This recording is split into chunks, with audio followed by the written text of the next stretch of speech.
We joined your program. First deal we ended up getting was there were 6 houses in Orlando that were all owned by the same guy. He passed away and he was married, had kids. The wife gets everything, but her name wasn't on anything. Basically, after he passed, she just stuck her head in the sand and just did nothing with the houses. There were tenants in these things? Tenants in them, paying nothing. We tried to call her, she never answered, so we ended up calling the daughter and listen, your mom's got 6 houses that they're about to lose. You gotta do something here. She ended up getting us on the phone with the mom. We ended up buying all 6 houses for $730,000. So $730 for 6 houses, so what are they worth? Like 1.2, 1.30. I've got a special guest today. I've got a guy who I was afraid to take into our program because I just didn't know. He had such a good business. I was worried that it might be a distraction. And next thing you know, Brandyn over here's got 80 something deals in the pipeline of distressed real estate. That's the second biggest pipeline of anybody that I know is right now. He took the ball and ran with it. And the guy's got stories like you would never imagine. So I'm pleased to introduce Brandyn Schwalm today. Thank you for having me. I appreciate everything you've done. Thanks, man. I appreciate it. You know, when I started this stuff a long time ago, it was just me figuring some things out. But it's neat to share it with others. And I get to watch within a very short amount of time, you're doing 5 times what I ever did on my own. And while folks look to me as like a guy who started a bunch of stuff, I look at a guy like you and I'm like, dude, that guy's so much further. How old are you? 33. Dude, you're 11 years younger than me. Yeah. And you're this far ahead now. By the time you're my age, you'll laugh at my progress because you'll be so far ahead of me. Right. Well, we'll see. We'll see. Think about that. Yeah. Hey, so give me some quick stats on your business, Brandyn. Yeah. So, basically so far this year, we've done 82 properties with deep distress. We've got 5 acquisitions. We have a transaction coordinator. We have a dispo. We have a genealogist. We have a researcher. So, yeah, it's been over the last, what has it been, 8 months. We have a couple million in equity that we're working through, as you know. And yeah, it's been absolutely a game changer for me, for sure. And you're in Florida, which is a slower, tougher state to transact, right? Right. Yeah, a lot. When I see some of you Texas boys and how fast you're moving through stuff, I'm like, man, I only wish. You know, you built something special, and it's easy to look at it and say, I wish it were this, I wish it were that. Right. But if you were to go look at your business many years ago and compare it to today, this is probably exactly what you asked for. So that's the good news. I'm going to start out with, you've got a story that it's time to tell. Right. Tell me about your craziest deal. We're going to jump right in this. All right. So basically, through our research, we ended up seeing this probate case going on, and it was about this lady. She passed away when she was 55 years old, and we noticed the probate case had been open for 3 years. I was looking through the docket myself because my researcher's like, I don't know if you want to upload this. It's kind of weird. A lot of stuff going on. And so basically what happened is the lady passed away, and she had no kids, no siblings, and her dad was alive still, and he was 80 years old. And basically, he was in the military, and when she was born, he never signed the birth certificate.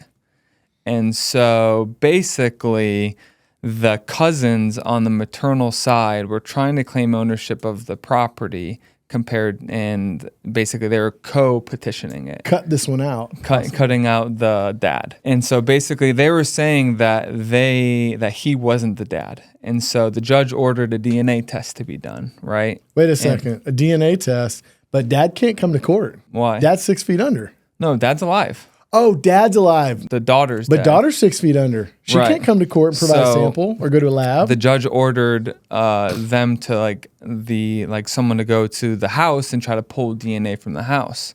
The cousins went over there and bleached everything. Shut up. How did you know this? Because we heard the story from the family. And so they went over there and bleached everything so they couldn't pull DNA.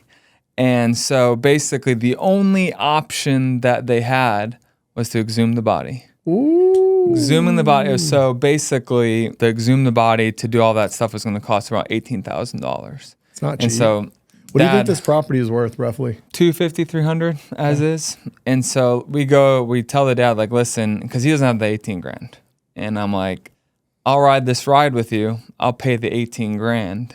but you need, you're going to sell the house to us for $50,000 if you are the father. I'll get you your 50, but I need a good deal because I'm about to go all over the place for you. Yeah, so I'll pay the 18 grand to exhume the body and take a piece of the hip, send it off to testing. And if you're the father, I get the house for $50,000. If you're not the father, then I'm out of the money. Dude, he's got all upside. Right. So of course he does it. And so basically they exhume the body, they send it off for testing. We're waiting. How long does this take? It took like a month from, once we paid the money to like have the results back. So I remember I'm in Cape Cod and I get a call from my attorney. They're like, the results came back. He's the father. And so I'm like, oh yeah, like so excited. And, I'm just so super pumped. And he's like, yeah, we have a hearing on it next week to go over everything.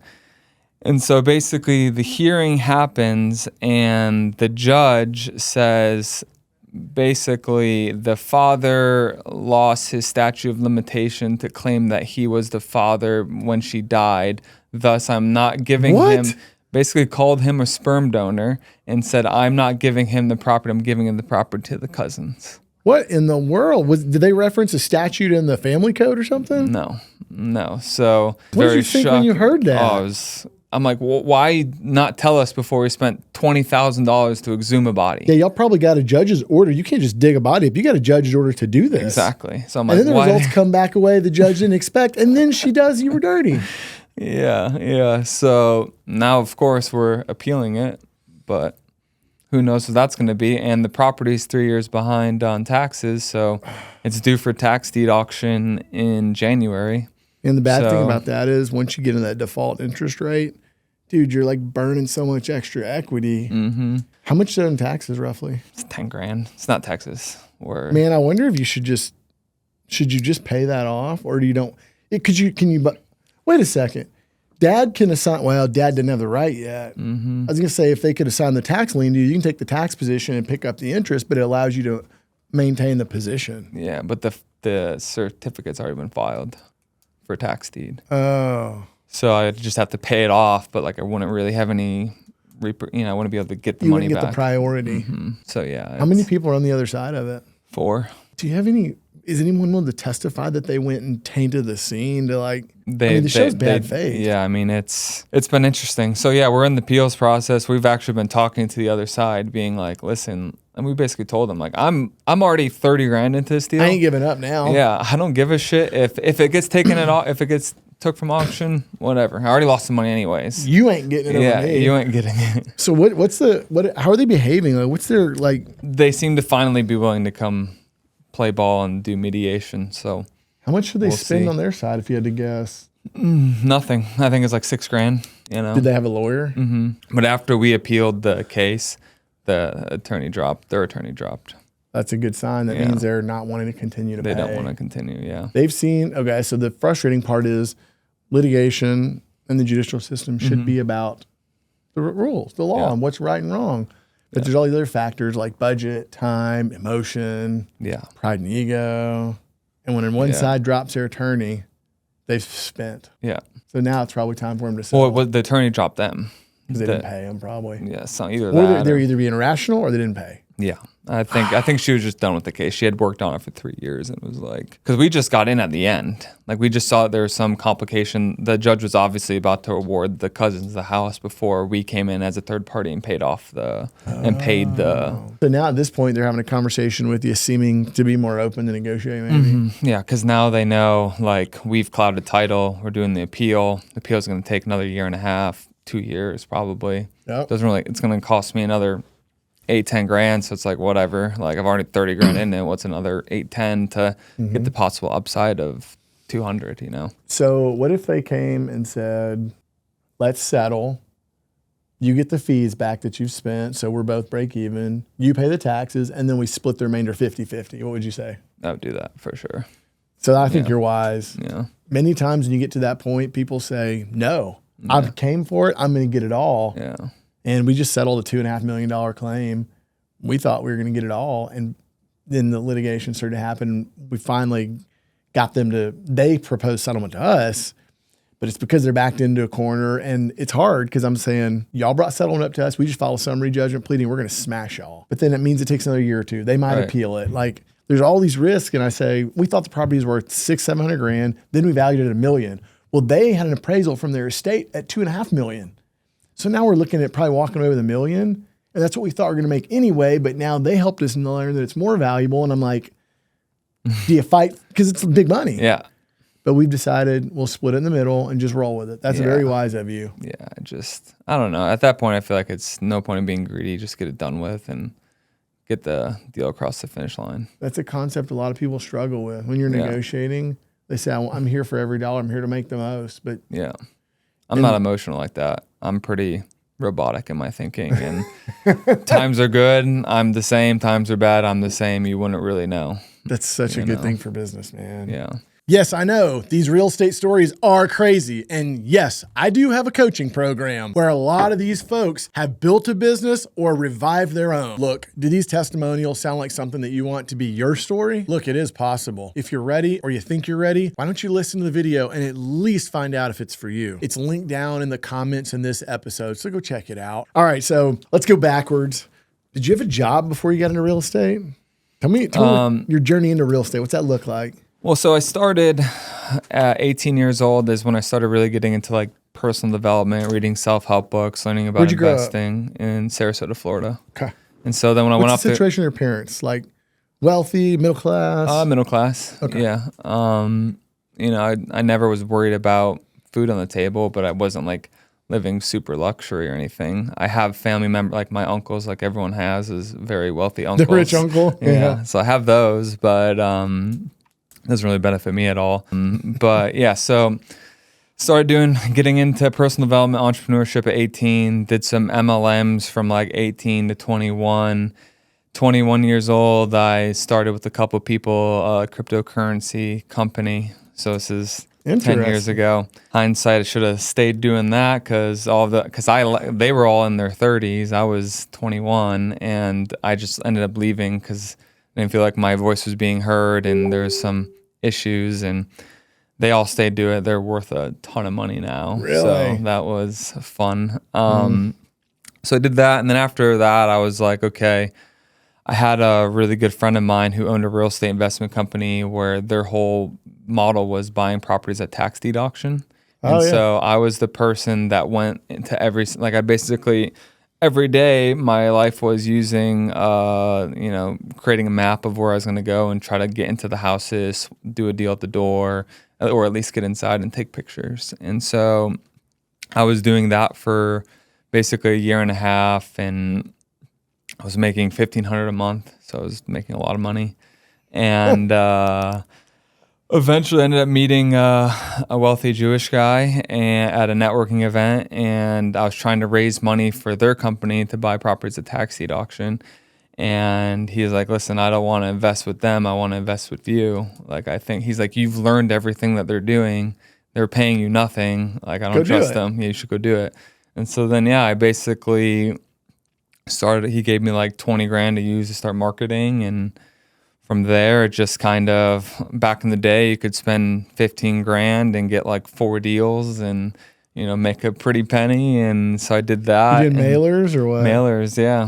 Yeah, I remember. The early days. Oh, so nice. Yeah, it was 2016. And so I did that and just slowly started growing, building the team. And then eventually, we were fixing, flipping, doing wholesaling, and then we got to a point where, we were doing 120, 150 deals a year. Dude. And, so how long did it take you from the time you met him until the time you started doing that kind of volume? A couple years. Yeah. That's pretty fast. Yeah. My life changed fast once I started I remember my first 6 months of 2016, I'd made like 10 grand. And then the next 6 months I made like 200. And so, I was 23, 24 at the time. So my life like changed, flipped upside down. And Ooh. I never looked back after that. How did that go? Did you do good with the money? Did you do bad with the money? I was so scared that it was a fluke that I didn't spend anything. Good.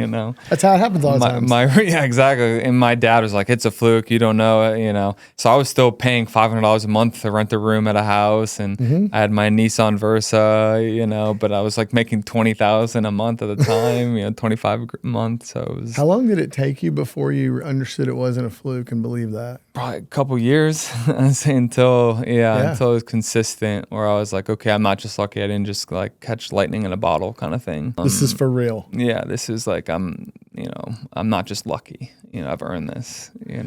It's shocking how many people I hear that from. Same thing for me. I kept hoarding every dollar, thinking, if this doesn't work anymore, I need money to keep paying my bills until I come up with the next thing. And it worked. Yeah.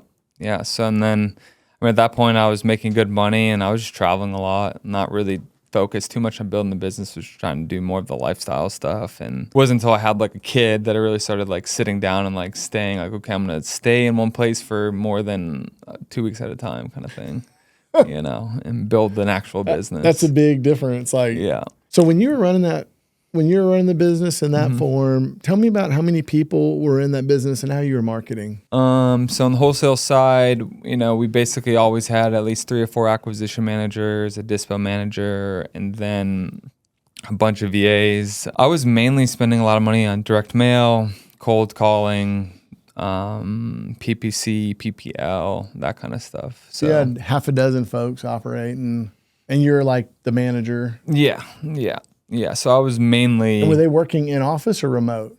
Everyone's remote. Dang, that's crazy how I hear that so often. Yeah, so I have an office myself at a co-working space, but everyone else is from home. Still? Wow. I mean, my theory is that I'll be able to get the best talent anywhere around the world instead of just limited to my So has city. that talent played out for you? Oh, yeah. You know what I need to ask you? What is your strategy for finding the right talent when you hire? If you're hiring virtually, you're just going to Indeed.com and hiring out there. How's that work? So most of the time it was through just like referrals. Like I'd be just like let people know in my network, hey, I'm looking to hire people, and just go from there. I mean, like my top sales guy now, he is my cousin's husband.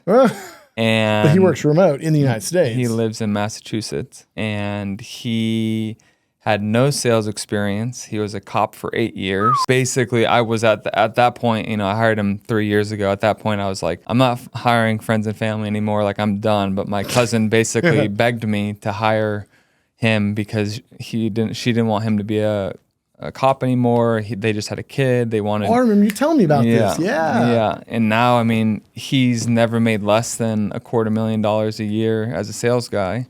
And this year, I mean, he'll hit close to $500,000. Isn't that cool? But as a cop, like, it's great. Like, they're just like, the thing that sucks is like you can't figure out.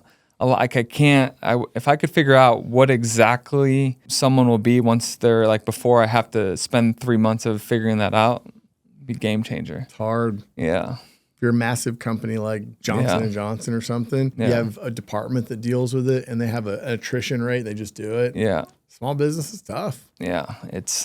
I would have never guessed that he would, at that point, like my top sales guy at that time was making like $220 a year.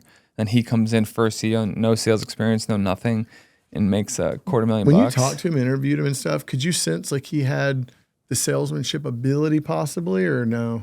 No. You were really taking a gamble on that one. Yeah, I was doing it because it was my cousin who I'm very close with was basically begged me to, and I was like, listen, if I have to fire him, it's on you because I told you I didn't want to do this. Yeah. Oh my gosh. Yeah. Okay, so you're running this business. It's working pretty good. Mm-hmm. You know what they say, if it ain't broke, don't fix it. What happened there? Yeah. Because you wound up on my phone one day, and I remember thinking, this dude's doing pretty damn good. Yeah. Why does he want to change? Yeah, so 2024, we had done a handful of, the deep distress deals and sort of realizing Did those just fall into your pipeline and said, let me try it? Yeah, we were spending $100,000 a month on marketing. They would just come in through the pipeline. And I just knew how to attack them. But I didn't know you could build a whole business around that. But anyway, so in 2024, obviously the market's shifting, especially in Florida. It's getting soft, you know, and like, so. Is your product not selling as quick? Yeah, stuff's not selling as fast. So basically in 2024, like my average cost to get a deal was $11,000, right? And which is up from $9,000 the previous year. Ooh. And my assignment fee went down from $35,000 a year in 2023 down to 28.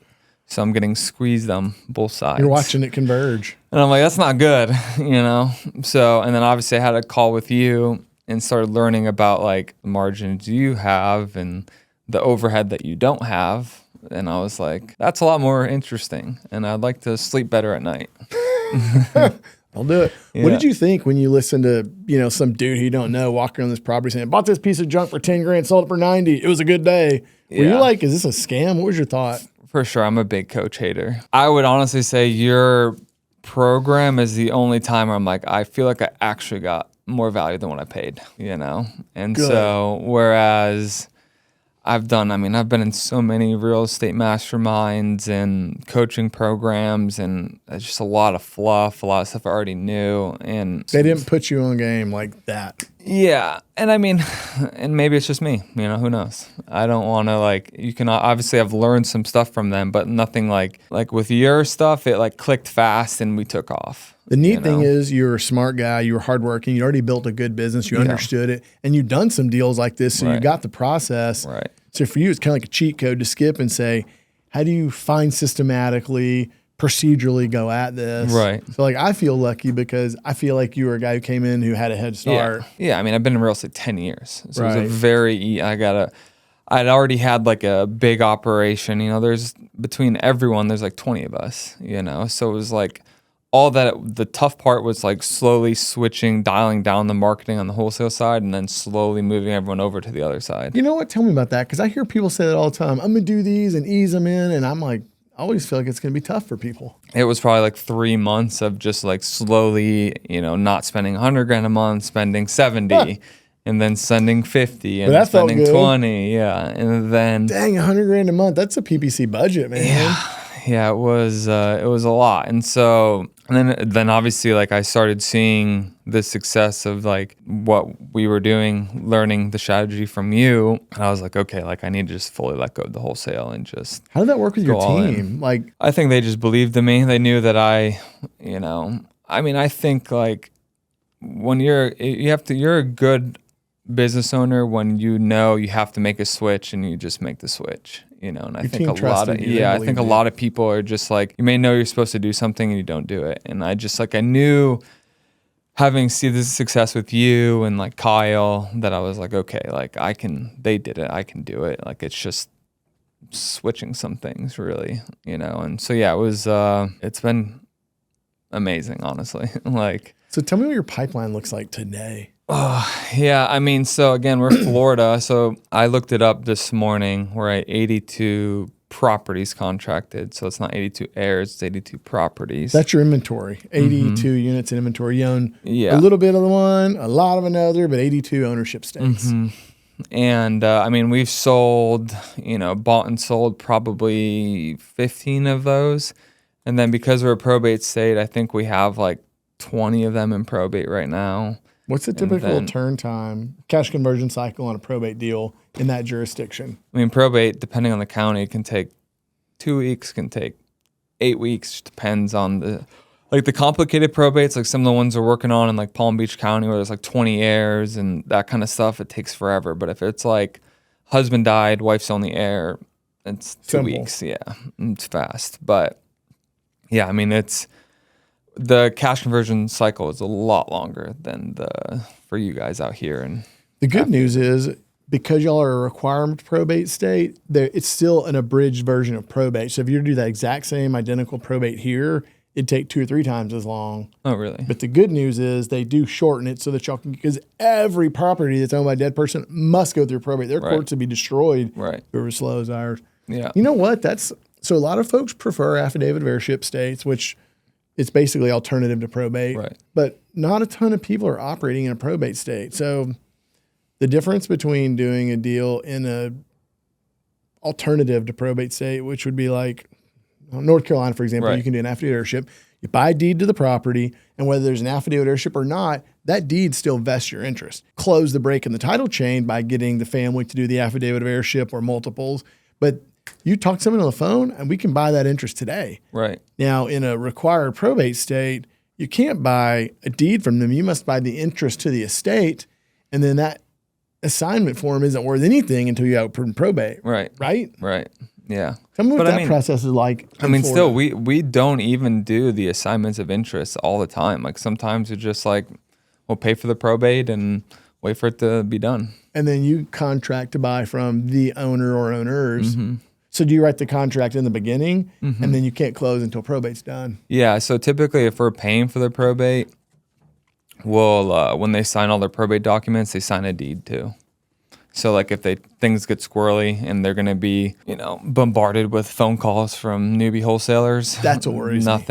Nothing. There's nothing they can do. Cause like, listen, you already signed a deed. If you try to screw me now, I'm just going to record it. I'm just going to record it. Have you dealt with anybody who has then retraded you or backed out once you get their stuff all cleared up? Honestly, no, not really. No, we've had pretty good. The only one I can slightly think of is this one that we're working on in Delray Beach, where there's basically 20 heirs, and we gave every heir $5K, no matter what their ownership was. And so we've had some issues with that, but the property's worth, $500, $600,000. So while you'd like to stop them from cross-talking, you can't. Even if you put confidentiality agreements in there, it doesn't always work. Yeah. Yeah. So, we've had some. So what happened? They came back to you and said, whoa. They're like, well, I own 15% and Johnny owns 6%. Why are we getting the same amount? It's like, because none of you guys knew you even had any ownership in this. You want me to give Johnny less, is what you're saying? Yeah. So, yeah, but for the most part, no.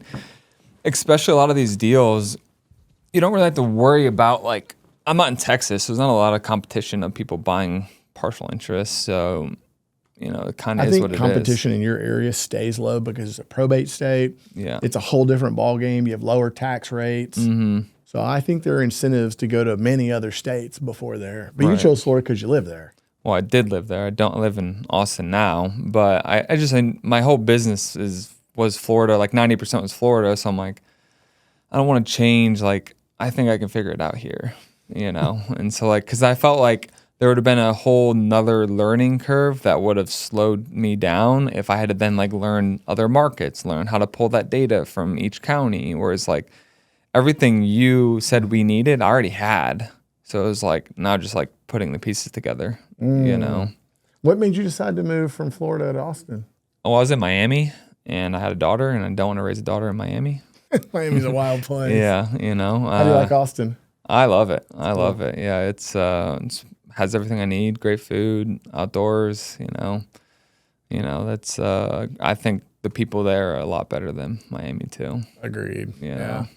Austin has changed a little bit. We got a little bit more of the West Coast vibe, the Northern California kind of vibe there, but yeah, really cool place otherwise. Yeah. All right, so let's talk some deal review. So I generally understand you went from wholesaling, switched into this pretty quick. You've done some deals, but figured out how to really juice it and made a big switch. Mm-hmm. Did your team stay more or less the same? Yeah. Yeah. I basically just same seats, new roles. Mm-hmm. Yeah. The only thing that's, just different for the acquisition side is that there was no more inbound leads. It was all outbound. So I think that was kind of a thing tough for them, to go from having people calling you to now you're essentially cold calling, Oh, did everybody make that transition okay? Yeah. It's a big difference. People are hot to try, and now you're having to work it. Yeah, but I think the reason why is because they saw the potential of our average assignment was $29,000, $28,000, right? And they're, I pay my guys 15%. What's your average spread now? Almost 100. Yeah. So now they're I only need, if I get one deal of these a month that close, you're making $15,000. So it's you do the math, you get 2 or 3 of these, you're making a really nice chunk of change. Yeah. And plus I have bonus structures within my organization where you hit a certain amount of revenue in a quarter, you get a 5K bonus, 10K bonus, 20K bonus. So it's nice. They can make a good amount of money. Wow. Yeah. So the team members you have today relative to the team members you had 2 years ago, is it mostly the same people? Yeah. I mean, I would say I don't really ever lose anyone that I want to keep. Like I have an acquisition manager that's been with me for 6 years. My one's been with me 5. Mike's been with me for 3. And then I have 2 newer acquisition managers that have been with me for 6 months and 4 months. You know what that tells me about you as a business operator? Yeah. Yeah. You're doing it right. Yeah. People are sticking around. They believe in you. You've made decisions that have supported the business and grown it. Sometimes people tell me, I can never find good employees. They're always leaving. And I know that's a business owner thing, not an employee thing. Yeah. I mean, I've always, I was in their seat before. I mean, many years ago, but I know what it was like. And I really liked my bosses at the time, but they paid me like shit. And so it's like, I've always I never been greedy. I've always been I probably overpaying, giving them 15% of the net profits, But it's like I'd rather keep them, make them happy, and not have a ton of turnover. Because I think when you have a lot of turnover, I mean that's when you get these big cycles of turnover issues. is way more expensive than paying a premium for the right people in the right seats. Exactly. I mean, you just have to pay a lot for the A players, And I bring them in on deals too. Some of these deals, I'll be like, listen, you brought this deal, let's just split it 50-50. This is a long-term kind of deal and we'll just split it. Thanks for being with me for so long. Oh, wow. That's very generous. Yeah. So I've done that. We just did this one recently where there was a property with a life estate and the stepmom lives in the house. She has a life estate because the dad died. Tricky. And the son has 100% ownership in the remainder man or whatever it's called. And so he's been dying to sell and get, because he's in a bunch of medical debt. He needs money. But his interest is locked up. It's income. For people that don't know, a life estate can be inherited or it can be granted like a gift. But that person gets to use that property for the balance of their life. And they can't sell their life estate. If they sell it, it extinguishes it. Right. But whoever owns the underlying interest in the property can't monetize it. Yeah. So it's a wacky thing. Yeah. And so, I mean, obviously she's not that old. She's 70. And we basically bought his 100% ownership for $37,000. And the property's worth $250,000. And so you got it for about 25 cents on the dollar or something like that. Now, how do you have that structured? You paid them up front. So this gal can live in the property for the rest of her life. It might be 10, 15 years. Yeah. How much are the taxes every year? It's not Texas, so it's not much. Probably $2,000, $2,500 a month or a year. So if she makes it 15 years, it's $30,000. But the property is probably appreciating in value some amount, at least half that or more. Yeah, for sure. I mean, there's a house on it, but the value's in the land. It's 2.5 acres in Tampa, and it's surrounded all about townhouses, so it can be developed into townhouses. So, are there any other unique caveats to that agreement other than I buy, you stay till you're dead? No. You pay taxes. What about maintenance? Who pays maintenance? The life estate. Life estate deed. They're supposed to pay the taxes. And they're supposed to keep the maintenance of the property. But you agreed to pay the taxes because you knew they might not be able to. The maintenance, that's on them. Okay. Yeah. Maintenance, all right. Because you never know. They want a new roof for $15,000. You're like, whoa, I'm bulldozing this one day. Yeah, exactly. This isn't worth anything to me. That's been some interesting deals. And I split that deal, my acquisition manager that brought that on, across our plate. I was like, listen, you pay for the purchase of the property. So the $37,000 and we'll split it 50-50. Nice. And so then basically, because he's been working with me for, like I said, 6 years. So he's got a lot of money saved up. And so obviously he's happy because now he owns 50% of a $250,000 property, for a company of your size or my size for that matter probably doesn't normally offer retirement plans. Yeah. You paying this, I match this. But you've given the opportunity for them to get into a deal sometimes. Yeah. So that juices their income enough to where it's okay that you don't offer a retirement plan. Right. Yeah. Which I mean, I own a couple properties with him already. From just through the years of him working with me. I'm like, listen, let's go buy this deal together. We bought an Airbnbs together, long-term rentals. It just depends on. To me, I'm like his commitment to you will be much stronger of a commitment than many people's because of those things. Well, I mean, I have gratitude for the people that stick with me through all the tough times and the good times, the bad times, you know? And so like, whether that I own 100% or 50% of that deal doesn't change my life. Like, I'd rather them build their wealth long-term too, because I know that's why they're doing it. So It's fair, and you keep good talent. So know? let's talk about acquisition. A big gap in people's knowledge bases. What do I say? I understand the structure. Yeah. What do I say on the phone? What you guys pitch? What's your angle? I mean, it's very similar to what you've taught us. I mean, it's basically calling, hey, is this Logan? Yeah, hi, I'm calling about the estate of, John Fullmer. Is that your dad? Yeah, and then just basically, I mean, we have a lot of people that think it's a scam. They're like, oh, you can't sell your partial interest or this and that. So, I mean, honestly, we basically just copied identical what you've already taught. Simple. Well, I'm going to change what's been working. People always get in and say, well, something's different about this or that. And I'm like, why don't you just be direct? Yeah. Doesn't have to be tricky. Yeah. Just like, hey, we're a real estate investment company. We specialize in dirty title issues, heirship issues, taxes, whatever. We're here to solve those problems. I think people just respect if you're kind to them, but you're as straight as you can get. Yeah. Now, what do you do? Everybody's got a different way to do this, I've found. When they think it's a scam, how do you get over that? I mean, a lot of the times it's like just sending them our website, our business stuff, showing like, we've been around you can look at us, we've been around for 10 years. It's, this is legit. And if you want to talk with the attorney, it's going to be your probate attorney, so you can talk with them. They're a third party. They have nothing to do with us. Okay. So talk with them. Like, they're not going to be involved with any kind of scam. They're attorney. They have a lot on the line to lose.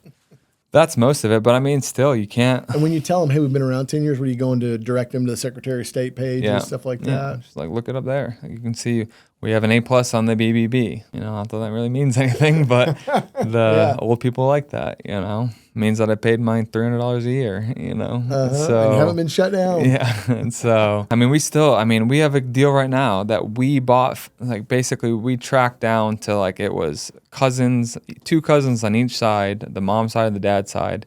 And we bought out the 50% on the mom side. The dad side, we sent them everything. They've sent them the probate docs, sent them the deeds, sent them everything. They didn't even know the person that they inherited from, and they think this. They never even met them. Never met them. It was like their. So they think it's a total scam. Total scam. Like, your name is on the property appraiser with my name. Like, whoa. Just sell your interest. It's not that complicated, So, but you can send them everything under the sun. It doesn't matter sometimes. Yeah, that's tricky. Yeah, it's just nothing you can do. I'll never forget this lady named Diamond. She's out of California. Well, she's from here, but her uncle owned a property and died. And her uncle's brother, which is her dad, was the heir, but he died. And I remember talking to this gal so many times, and it didn't make sense. It just didn't add up. She wouldn't believe it. And I sent her this, it was a 14-page document. I wrote her a letter and then had copies of all this information about us from the internet, had a letter from my attorney, had the appraisal district, all this stuff, man. And I just remember thinking, when's she going to get across the line? And she wouldn't. Then she finally just left me alone. One day I was talking to a friend of mine about a month ago. I'm like, man, call this lady Diamond. Will you please just call her? He calls her, gives her an outline. She's like, okay, makes sense. Contracts to him. I mean, the deal was I was going to get it. So it's you. And I'm like, she must have hated me. Yeah. And I was so nice and polite to her, but it was so strange how that worked. Some new face was ready to go. But they were working off all the information that I proved to her. I know it. Yeah. The heck is I mean, honestly, sometimes it's just hearing a different voice. Yeah. And I rarely get involved with any conversations with sellers, but sometimes, maybe once or twice a month I will, just to be a different voice for them to hear. But yeah, I mean, it's weird how some stuff, because, we have 5 acquisition managers, and one of them will talk to them and basically get nothing out of that person, and then a different one will call tomorrow and they'll get everything out of it. And I'm like, I don't understand. I've noticed that in this business, females have a big advantage. Female salespeople. They seem so much less threatening. Mm-hmm. So that's been something I've noticed. That's a really they'll get a lot more information. That's interesting. We don't have any gals in that part of the business on the phone, but I notice sometimes we'll have folks in the administrative side of our business make a few calls if I can't get someone to react. And yeah, you're right. So much lower hurdles. And they can just like say stuff that like I can't, like something like my one acquisition manager, she'll say like, your dad would be so proud of you, like that you finally are, gonna do something with the just stuff like that. Like if I say that, you just sound like a fucking idiot. Yeah, and it's just not authentically me, or Right. it is authentically her. And That's a so, good point, yeah. so I mean, that's just her personality, and it just would not, like, I could not say that. Absolutely. So it's When funny. When y'all call outbound, are y'all using a dialer or using cell phones? Cell phones, come on. I mean, Better connection. you guys said cell phones. Why am I going to do anything different? So many people want to customize all this stuff. I appreciate hearing, this worked, but just do it. I'm not an idiot. Like, I'm not here to reinvent the wheel. Like if you're telling me what you're doing is working, why am I going to think I'm any smarter than you to do anything different? Fair. The only thing I do a little bit different than you is I do send some mail. For these? Mm-hmm. Okay, now that's got to be, you're not able to export a big list and mail it, are you? Mm-mm. You're having to do like very small batches once you really research the people. Yep. So like how big would be a batch of mail? 1,000. Oh, that's still a pretty good amount. Because you'll have like this person die, and then you'll see that there's all these relatives associated with it, but you're not sure what the relationship possibly is, so you'll just mail them all and just see what comes back from it. And what address are you using? Are you running that through? Mm-hmm. We're pulling their mailing address. Okay, and then much higher hit rate yeah. than if you're pulling the dead guy. Yeah, for sure. So for then sure. you're getting a decent response. People are calling and saying, "Got your letter." Yeah, I want to sell my interest. Yeah, that was my, at least it just gets the conversation going. Mm-hmm. And then like a lot of times they'll call in, I have no interest in that property. It's this person that owns it. Oh, do you happen to have their number? Huh. It's just not like super, I know I have some friends that are doing this too, and they're not happy that I probably shared that, but it's been solid. At the end of the day, Yeah. there's going to be information. People are going to get out there. I remember people asking me earlier on, why are you telling people about this? Yeah. And I did it. I told people so I could get more referrals, more JV Yeah. deals. And I remember others saying you're going to tell everybody the secret. And over time there's more competition in like the area that I started in, but it's just a hot market anyway. Right. And I remember thinking, when I started to hear more people calling these type of leads, I remember thinking, how do I beat them? Because I wasn't going to change markets. Right. So I remember thinking, what are my advantages? I've always maintained more capital and had a stronger financial position because the way I've saved. Yeah. I remember screen clipping my bank account and sending it to a seller, and they say, well, so-and-so's offering this and that. I remember intentionally trying to like beat them and say, I want to close you tomorrow. Yeah. Here's a screen clip in my bank account. I got the money. I encourage those two people that you claim are going to do it. I bet they're trying to wholesale your deal. I bet they can't even close. I bet blah, blah, blah, blah. If they can't send you a screen clipping of their bank account by the end of today, I wouldn't trust them to close. Any angle I could to try to like get ahead of them. Yeah. And I've still never had a real problem with competition. I'm busy coaching people to do it. Yeah. I mean, You're obviously. smart, you're hardworking, you're ahead of the curve. Yeah. I mean, I've told you my hesitation of being on the podcast or sharing my testimonial just for that reason, but It's not being abundant. in our group. Yeah. And you're like, I'll be your best testimonial ever. Yeah. Yeah. I appreciate you doing this. Of course. So let's talk about deals. Mm-hmm. You told me about your craziest one, but I don't know, 70% of the deals are crazy ones. Right. Let's talk about a deal that's happened this month that stands out. Honestly, this was a really pretty simple one where the owner passed away. There was just two sons. One lived in Hawaii, one lived in Maine. Property's been vacant for a long time. No one's paid the taxes since the dad died. And they were just really hard to track down. And so then eventually we hired a PI to kind of just help us. At what point did you know that's the answer? Like, how deep did you go? I mean, we go where it goes to genealogists, goes to every skip tracing software we have to find the numbers, and then we'll use a PI to kind of help, find someone. But we ended up getting a hold of them. No one, and one of them just pretended like they weren't the son, but we knew that they were the son. What the heck? And so once he found out, he's like, wait, so I'm the son? He's like, oh, so I'm the son? He's like, yeah, we know. He's like, oh, dude. okay. He's like, so you're not like every other phony person that's called before that is just that doesn't know who I am. I'm like, yeah, we know. And so then they ended up selling, the house to us for like $100,000. So we own 100%, $100,000. It's like a 250, 300K as his house. Nice lick. Yeah. Nothing better than a one owner deal. Yeah. So in those deals, let's talk about risk for a minute. A lot of Yeah. people, they forget to look at their specific situation. These Right. typically can feel like they're riskier. You got to be careful about all these ways things can go wrong. Right. But in this case, instead of offering them just total pennies, you're buying one person's ownership. There's no fighting parties. Now, the still risk is someone pops out of the woodwork that could be a child from previous marriage or some surprise. Or probate, I don't have that because Okay. the courts approve that this is who has the ownership. Okay, so you don't Yeah. even have that risk. So maybe a judgment or lien you might find along the way, but otherwise your risk goes down so much, you can pay that person more because Yeah. your risk is low. Yeah.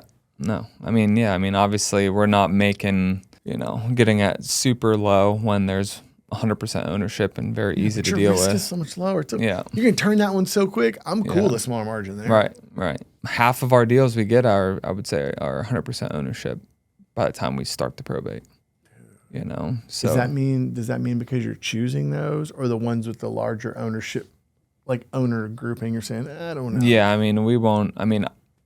We're doing 120 air deal right now, but for them, and it's only because it's a $500,000 property kind of thing.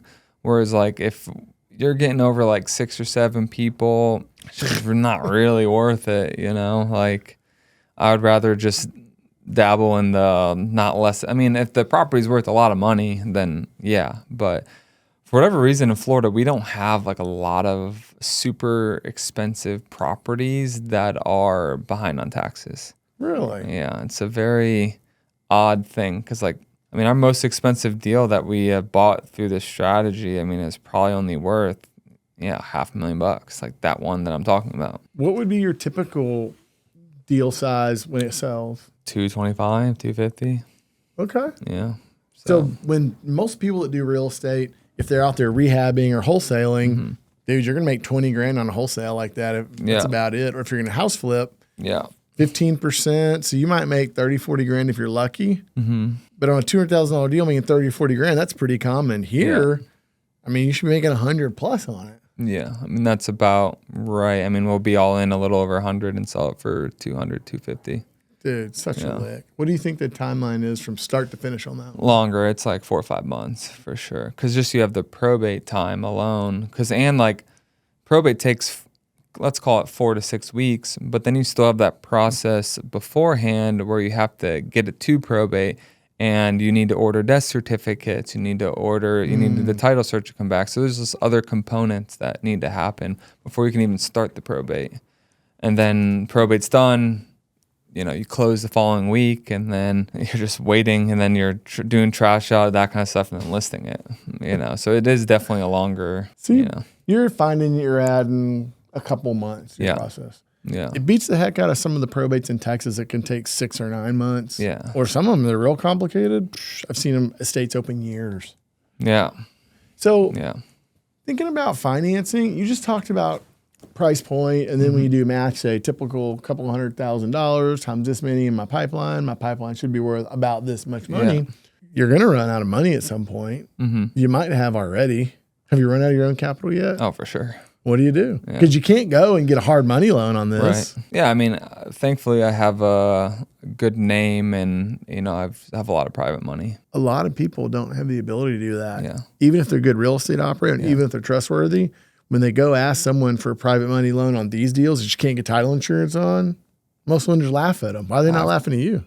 Well, one, I get title insurance. Wait, what? I can get title. I get Well, you can get title insurance when it pays. So you're not, wait a second. So that means you're not buying any of these interests until the probate completes and you close. So no, basically we'll get the interest assigned to us in the probate. Okay. Let's say half the time. The other half we'd wait for the probate to be done. But basically, let's say, for example, we do a probate, we're buying 50%, right? Okay. We can get title insurance once the probate's done just on that 50%. No kidding. Yeah. So you can get title insurance to protect your lender. Holy shit. That's so different. I own the title company, so we ended up figuring out how to do it. Well, mainly I was using another title company that I didn't own that they were insuring it. And so I'm like, they're doing it somehow. They had the same underwriter that we had. So I go to my, the operator of the title company. I'm like, what are they doing? Like, I sent everything to him. They're like, oh, we can do that too. And then so we just switched it all over. So does that mean in Florida underwriters will insure undivided interest post probate? So you got an order for the ownership. Yeah. Interesting. Yeah. I've been told up in North Carolina there's a guy that buys fractional interest with insurance there too. Yeah. No, you can. And I mean, obviously the only your part is insured, but. Yeah, but that's okay. Because as you aggregate, that's when you pay. Yeah. Yeah. And so then that's how we're able to get lenders on it too. So then that just turns out to be just like any other private money loan. Yeah. I mean, obviously if I'm abducted by aliens and I can't pay it, all they can do is foreclose on their interest. On your 32.6% interest. Yeah. But they don't care because then they own partial interest for a good penny. That's right. For a good deal. So like, they don't really care. Yeah, so I'm grateful that I have people that trust me with a lot of money, and it's worked out. No kidding. Wow, that's a fascinating little piece. You're the second person I've heard that can get insurance on undivided interest. Yeah. All right, so you've had a heck of a change in your business in the last year or so. But what's next? Where are you headed? Trying to do as many of these as I can. The money to the finish line. Do you think your team size will change? Do you think your team size is good? I don't know. I mean, I'm just looking at our leads. So like in our Podio workspace, we have like 1,200 leads that we have had research done, and like we have like everything broken out, family members, who owns it, everything. And we have 82 of them under contract. But I would bet there's over half of those leads that we haven't even gotten a hold of anyone. So like, are you worried about them getting expired and someone else getting to them, or people not digging that deep in your area? No, I'm not worried about that. I just like, my team has 5 acquisitions that are doing all these, and we're still not able to get to all of them, So I could hire more acquisitions because it's not going to be, but then I'm going to need more money and more, So yeah, I mean, we're kind of good where we're at now, but if we ended up getting more acquisitions, then it's going to be more deals. And I just want to make sure I don't have the problem that we talked about more, where you're buying 5 deals for every 1 deal you're selling and building up that crazy pipeline to where like you have all this equity here, but you haven't realized it. You know? The good news is you built a good business. You have good margins. You have good people. If I were in your shoes right there, and I've actually been here before years back, I remember kind of hitting that point where I'm like, whoa, it's working. Like, this is all good. And I'm always trying to grow and improve and make it better. Like, that's always happening. But I do specifically remember thinking, let me roll with this for a couple years. Like, what's the worst case scenario? I just don't grow. I'm making a lot of money. Yeah. Like, this is a good place. Yeah. Just watch this. And there's so much I learned about managing a team at a higher volume, managing the financials at a different volume. Right. Just all these things. Just let that soak in for a little while. And by the time you get through the next couple years, whatever the right plan is going forward, like, dude, it'll be so clear because you just had all the time to get there. Right. My mindset's a lot like yours, where I'm like constantly I want to grow, I want to build, I want to get bigger. But I'm What's like, next? But I know I just need to focus on just optimizing what we have now, getting all the equity realized, and then grow it, if that makes sense then. Some of the things that we worked on, I'm thinking as you go through this and ask myself, what were the things that mattered to us at that time? I remember we spent a lot of time looking at our processes, like our closing processes and our recording and all that. And we started to add documentation. We really worked on our closing documents. We added additional affidavits where people would acknowledge that they were selling the property for far less than it could be worth. I've seen all your documents. I'm like, yeah, he is protecting himself at every angle. We had times where people came back and said, you lied to me. You said that I was signing a lease to you. And I'm like, that's such bullshit. Why would I give you $10,000? Like, it was just complete lies. Yeah. We started adding signature blocks. We started recording. We started doing initial blocks in all these places. I mean, we really tightened that up. So that was a big thing we did. We opened credit. That might be something to consider. We started, as our business started to have like trailing financials after a couple of years, we went to the banks and got credit lines. Yeah. That was really helpful. You don't want to do an individual loan for each property. Right. When we proposed to our bank, we kind of tried to get them to look at our inventory like a manufacturing company, like they're just widgets. Yeah. And we were able to get a credit line. So we didn't have to do an individual loan cast for every deal. Yeah. But that was, as you're growing and the income starts, that would be a really good thing. And dealing with the bank's a hassle. Get your financials like perfect. Right. Have a bunch of meetings. That'd be one of those stabilization things probably. You'll cut your cost of capital. Yeah. Like, whoa. Yeah. No, for sure. I'm sure my interest rate would be half of what it is now. Plus, as you do that over time, like you're an ambitious guy, you're young. Right. As you grow this, you're going to want to dump money into like a downtown office building or an apartment complex to own. Right. And as you start to get through this process of working with banks, getting your financials in order and knowing how to talk to them and deal with them, right. Then when it's time for you to go buy an office building like this, you're just going to call, hey, banker, I need this. It'll be so easy then. Yeah. So you'd be like prepped kind of. Yeah. No, I agree. I mean, that's the next natural progression is to buy office building like this, something especially to offset some taxes and whatnot, all that fun stuff. Yeah, you're about to have to learn some new tax strategies. Yeah. For us, a big thing that worked for us is buying an office. It was bigger than we needed. So you can get really good financing if you're an owner occupant, way better financing than just an investment property. Yeah. And the tenants pay the bills. Now, we actually pay ourselves rent because we want the financials to look good if we ever decide to sell it. Yeah. But we pay ourselves rent. They pay us rent. And then what we collect from them is enough to cover mortgage, taxes, insurance, maintenance, and then some left over. And then the rent we pay makes our financials look great. Right. But I'll tell you, if you decide to get to the point where you want an office, buy twice what you think you need, maybe a little bit more than that. Dude, great debt, great performing asset. You're going to pay rent eventually to work anywhere, somewhere. Yeah. But at that point, would you bring some people from your team on, or would you just say, I'll have my small headquarters and everybody else stays remote? Right now, I'd just be by myself in Austin because I don't have any employee in Austin. Everyone's in whatever, like 6, 7 different states. You know? God, that's crazy that it's so spread out. I don't know if they'd want to live in Austin, you know. Well, maybe. That might be right. Yeah. But it'd be cool to have, like what I saw here, I was like, I love this. Like, I love like having everyone around you. And like, I think there's definitely a lot of value there. But then it's like, do you lose the value of, like, I wouldn't have been able to get my top guy in Massachusetts if it had to be here, you know, because you're limited to the talent pool in San Antonio.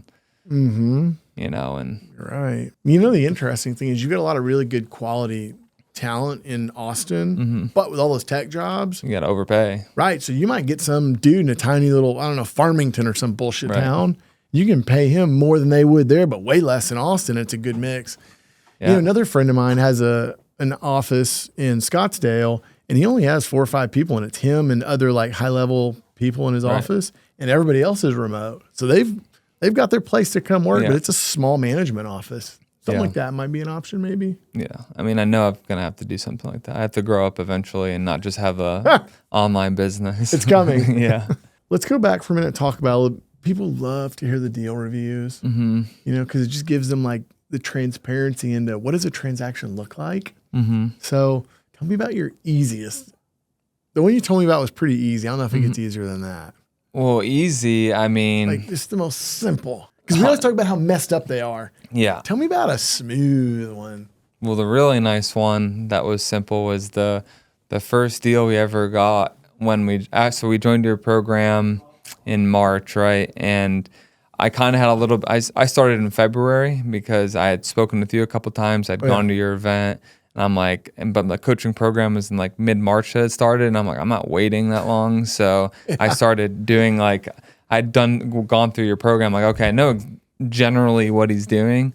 And so I started doing that. The first deal we ended up getting is saw this.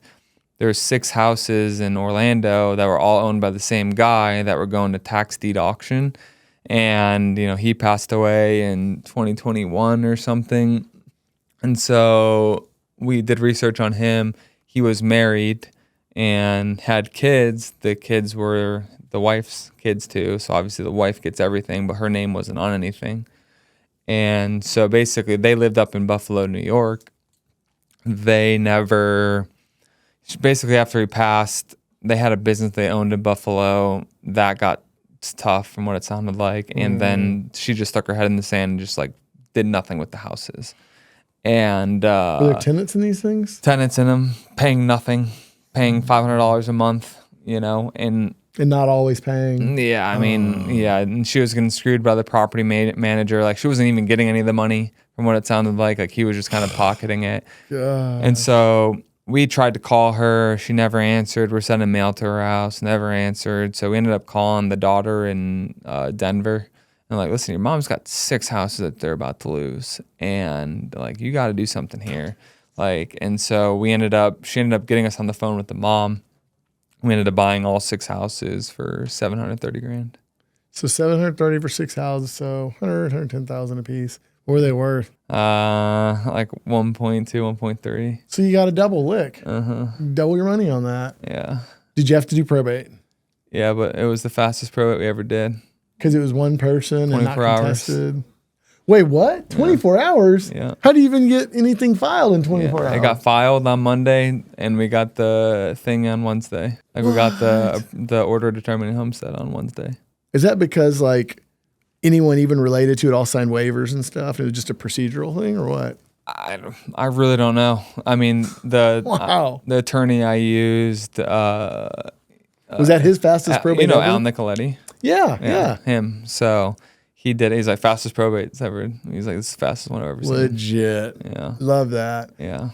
So when a deal like that happens, it puts a lot of money in your bank account. You know, deals like that can change your quarter, your year. It can literally change the direction your business is going. Yeah. Because you got 12 months worth of overhead expenses reserved. Right. What did you do when that happened? Like, how did you plan to use that capital? Well, I didn't sell. I only sold 2 of them, and I kept 4 as rentals. So you just got So instead of getting a 7% return on your rentals, you're getting a 15% because you got half price. Well, no, I refinanced out of it. Oh, and pulled the equity out. Mm-hmm. So I sold 2 because they're like basically the ones I wanted to keep were ones that like because I have other rentals in the area, but I wanted to just like keep the ones that I knew that like eventually the hedge funds were gonna want to buy.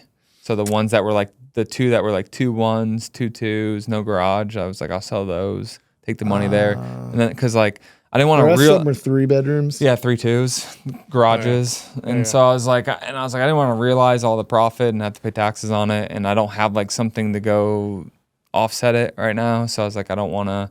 So I was like, I'll just keep them until I find something to 1031 into. So, I mean, through this strategy, I think we've bought in 6 rentals this year. Really? Mm-hmm. So at some you're getting point, such good deals, I'm like, I don't know if I want to realize all this profit right now. So it's tough for a business owner. Yeah. Like, you don't want to realize all the profit. However, when you start to turn significant cash around, like a business can change when you have these piles of equity. Yeah. So it's like this tough balance. And what do I do? Do I rent them and take good returns? Yeah. Or do I turn around to cash? Because then your returns get bigger because now you're not even having to pay out interest to any lenders. Right. It's like this tough balance of what do I do? Yeah, I mean, I only kept 6, so it's not that many out of what we're doing. But I just feel like, you know, at where I'm at, I just need to like keep some long term until I can figure out something to 1031 into something bigger. Because I just like, I mean, if I was to realize $500,000 in profit, you know, I'm gonna have to pay freaking 150, 180 to IRS, and I'm like, oh. You know, a plan there would be like you can put all this in a spreadsheet and see, but like let's say you decide to go buy an office. Yeah. And maybe that's the year we say, okay, I buy this office. The first year I get a lot of depreciation. The second year I don't get so much or as much. And third year, not much really. Okay, I'll sell them in year 3 of that office ownership. And you can literally do the math and see what your depreciation would be. And then if you sell these, what your profit's going to be and try to balance that out a little bit. Some good tax planning there. Yeah. Yeah, it's definitely, I mean, that's one of the games I'm trying to learn is the tax game. It's like one step at a time, I guess. Yeah. So go back to when you were just easing your way into real estate. Mm-hmm. I think I'm going to try this. Let's see how it goes. Yeah. Made a lot of progress in a short amount of time. Yeah. So what do you tell you from 10 years ago today? You get a lot of wisdom, a lot of experience, a lot of success. What do you tell you? What did you need to hear 10 years ago that you can now tell you? Do more, grow faster. You know, that's for like. Really? Yeah, for sure. Like, or hold on to a lot more of those properties, you know, and don't wholesale them. Because I look back, I mean, in 2016, you know, at that time we were getting 3.2s, 2-car garage, 1,500 square foot houses, concrete block for like 50, 60K. What are they worth now? 200? 400. 350, and I'm like, because then I was selling them for 90, 100 at a time. It's tough because you needed that cash to grow. I know. So never forget that. You got all these masters to serve. I know. That's the tough thing is like, but like I look back, I'm like, man, if I would have kept even 10% of what I did, It's tough. Hindsight's 2020. Yeah. But yeah, going back, that's tough. buy more Bitcoin. But yeah, I mean, it's do better, yeah. keep going, and buy more Bitcoin. Yeah. Honestly, just try to grow faster. I think like at that point, I was just not sure if it was a fluke. So like I was just very conservative, So I think if I would have, especially during that time when 2016 to 2019, it was just so easy. Man. You could spend $3K on marketing. You didn't know how good you had it. If you knew how good that would have been, you would have said, go more. Yeah, you spend $3K and make 25. Like I should have just threw a ton of money on it, but here's the good news. So now you've seen this. Yeah. When you find yourself in an opportunity where like things are working great now. Yeah. So this is a time to say, I'll take advantage as much as I can. Right. You might find yourself maybe in 7 or 8 years, we have a financial meltdown. Right. And that's another one of those times where, remember, you can't sell those houses to convert them to cash then. And you might not even be able to refi that much. Yeah. So carrying a good cash balance and being ready, when that happens, that might be the time to say, I'm not just going to go deep, I'm going to go deeper. Yeah. No, I agree. I mean, this was the most exciting. Like, I remember when I started learning this, and then, like, obviously, you and I spoke privately before the event when I paid for your coaching one-on-one, and hearing the numbers that you're doing, and you had done, like, half the amount of deals that I had done for the year and made 2-3x of what I made, I was like, all right, I'm in the wrong thing. I need to just do that, And so this was the most excited I'd ever been. Isn't it fun to find these new frontiers in your business? Right. Which it's like the same thing really, but just a little bit different. I mean, it is a lot like when I went to Massachusetts, I bought a Harvard Law School shirt just because I felt like I was an attorney at this point with the amount of law that I need to know. So like I wear it to my office and people are like, oh, I went to Harvard Law. I was like, no, but I feel like I'm an attorney. That's funny. Yeah, it's crazy how much law you need to know with this niche. Yeah. For about no, you're right. 20% of it, but then early on, Lord, I would hear people always talk about when I would talk to old timers and I say, I'm getting in the real estate business. They're like, get yourself a good lawyer. And I was thinking in my head, like, why? We're buying property to resell them. I didn't understand it today. Shoot. Our legal bills are $50,000, $70,000, $80,000 a month. Like, I got a handful of law firms like going nonstop on our projects, and the experience and exposure you get to this stuff just to learn to know how to case manage attorneys. Oh my God. Yeah. I mean, I probably spend 30, 40K a month on attorneys now, but because I'm a probate state. Yeah. So you're paying important. 4 or 5K a probate. In some deals, you may have 3 probates, so you're paying 15K. Mm-hmm. Now, granted, it's getting paid on the HUD. So like, it's not like immediately out of pocket, but it's still money you're paying. It still costs. Yeah. Cause like our offers on all of our partial deals are always net. Like your number is net this. Like we're taking care of everything else. It's net 10K, net 5K, whatever it is. Gross offers are hard on these kind of deals because you really don't know what's coming sometimes. No. Yeah. I mean, we're never like, even if we know there's 3 heirs and they're all on board to sell to us, it's all, your part's going to be 40K each. It's never 100. It's not 120K. It's 40K each. What contract do you guys like to use there in Florida? Depends on the deal. We'll use the FAR bar, which is the traditional realtor contract. If we have 100%, we had your contract modified by our attorney for Florida law, for the partial stuff for the most part. Gotcha. I mean, we moved some stuff because you're super conservative, but I'm a little bit more risky. But yeah, opened it up a little bit. Yeah. But yeah, nothing too crazy. It's a lot to learn, Yeah, it is. You'll find these new horizons in your business, these new opportunities every couple of years. You're hungry, you're smart, like you're so young in this career, like you have so far to go. Yeah. And something will come up and you'll start maybe I have no idea what it's going to look like. It'll be some combination of your life and your experience and your opportunities. Right. But it'll come again. There'll be another rendition to either expand or be better or take on another market. Would you ever, I guess, are you in a spot where you think another market would make any sense or not at all? I'm just like, we're only in 11 of like the 40 something counties in Florida, you know? So, but I mean, we have thought about dabbling in like a North Carolina, Tennessee, one of the AOH states. How'd you pick those 11 counties? This is the 11 counties I was doing before. So you're like are already they close like, geographically yeah, to they're you? all central. They're basically like central Florida to the west and east coast. They're just counties that like I have MLS access to all of them. I know them all like the back of my hand. You know, I've been doing it for 10 years. So like, why would I change and try to do something else? But I would like to do some AOH states just because I feel like those ones might go faster, you know. You know, you've gotten really good at a place that doesn't have a huge amount of competition, you know. I'm sure that'll grow at some point, but I don't know. I mean, you might be better to just pick up additional counties in your area and cover one state. 80% of our deal flow is in one state. Now we've started doing, you know, Tennessee, Georgia, North Carolina. You know, we started to expand in others, but people would always ask early on, why aren't you expanding to other states? I'm like, dude, our state was huge. Yeah. And there's so much, there's still tons of opportunity. Yeah. The only reason we'll even touch another state is because we've got, that's it. We'll do that. Yeah. But otherwise, why even market somewhere else? Like, we still have a ton of room to cover. Why haven't you started like a fund or something for this kind of thing? You know, You know the truth? what? I haven't needed it. No. Yeah. Yeah. We were always very conservative with capital, and we would, you know, when we would earn, we would take, you know, a third of it we'd reserve or a quarter of it for taxes. We know that's coming. And then what remains, you know, I'd live on 10, 20% or less of that. And the balance would retain in the business. So we grew quick. You know, when you're doing a $20,000 deal that makes you 100, 150 grand or I don't know, even 50 grand.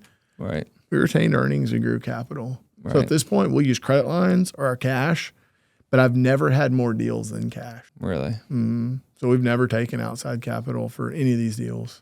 So no private money or anything? Mm-hmm. It's all cash.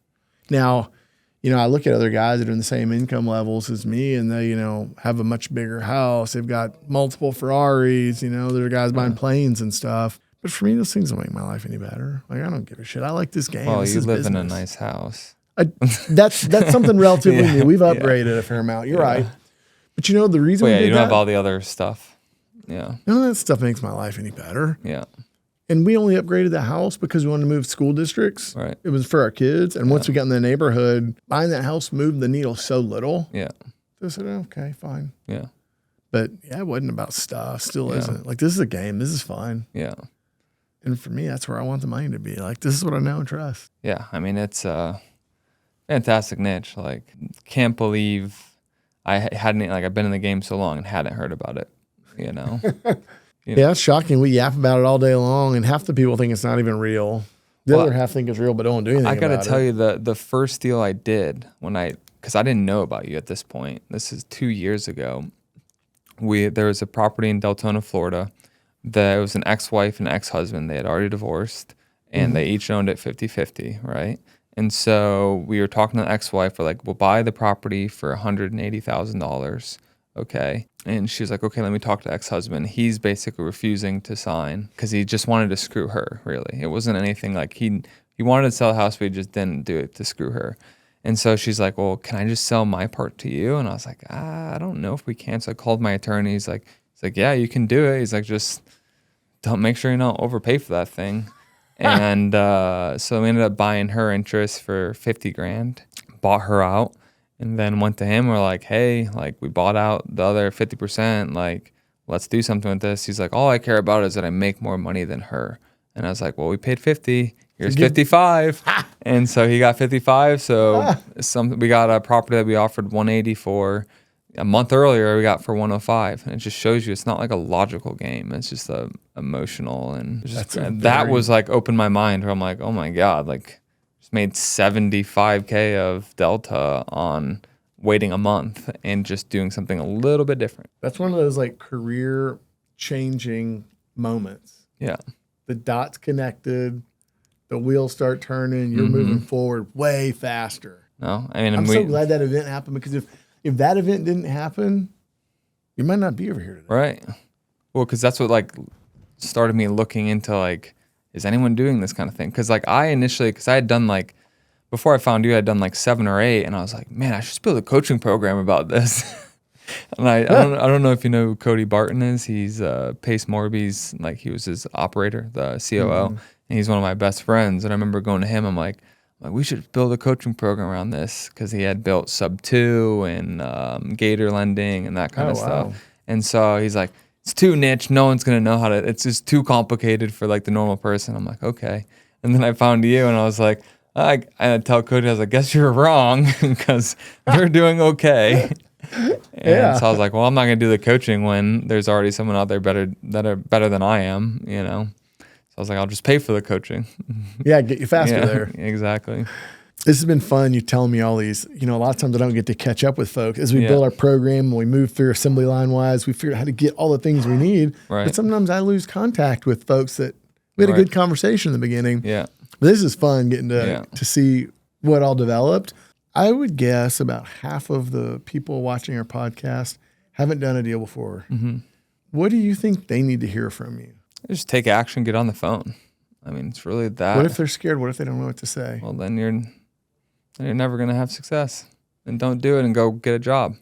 Like, I don't know what to tell you. Like, life is about doing the hard things that you don't want to do.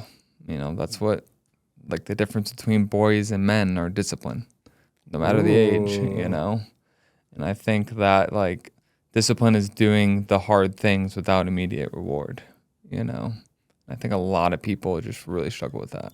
Like, if you're not willing to make the calls like this, you better have the money to pay someone to make the calls. What do you think you're going to get? If you ain't going to do it, you ain't going to get it. Yeah.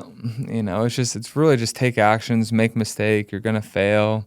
You're going to lose money sometimes, but, it's better than being where you are. I like that. That's very simple and pragmatic. Yeah. It's better than being where you are. Yeah. Ooh. Yeah. That makes me want to go work hard.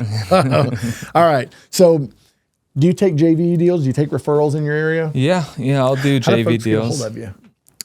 And what do they expect to see? Like if someone finds this deal, it's kind of a mess. They don't know how to do it. Like a realtor. Yeah. Let's say a realtor goes to sell a deal and it can't sell because all these problems. Yeah.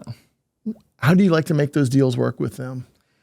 Yeah, it's really, such deal dependent on what the situation is. But yeah, I'm always open to doing JVs. Sometimes you split them in. Sometimes you pay them a fee, whatever. Yeah. What's the best way for them to get a hold of you? Either on Facebook, Brandyn Schwalm, or you can email me at Brandyn with a Y, BRANDYN at ibuyfl.com. Okay. Probably the easiest way. Sweet. Mm-hmm. If you're in the Florida market and you're looking for someone to help you out, looking for someone to bounce ideas off of, or looking for someone to actually do the deal with you, he's a solid operator. I can underwrite it because I know he's done a lot of deals like we do. I don't say that I underwrite a lot of people, but he's a dude to go to. So I'm glad you came today. Thanks for coming. Thank you. My commitment to you is to deliver the most interesting, messy, and profitable real estate deals on earth. And in exchange for that, I only ask that you subscribe to this podcast and share it with a friend who can benefit.